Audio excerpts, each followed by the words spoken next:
Hello friends, আশা করি তোমরা সবাই ভালো আছো, সুস্থ আছো। তো আজ দেখো আমরা রেডি হয়ে গিয়েছি।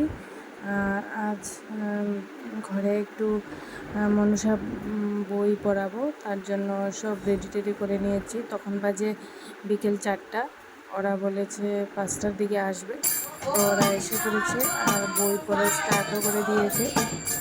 তো অনেক ভালো লাগছিল, বই পড়ছিল, গানের সুর দিয়ে দিয়ে পড়ছিল। মনে হচ্ছিলো খালি পড়তেই থাকবে আর শুনতেই থাকবো। তো তোমাদের সাথে একটু শেয়ার করলাম। তো আশা করি তোমাদের ভালোই লাগবে। তো দেখতে থাকো, ভিডিওটা স্কিপ করো না। বাই।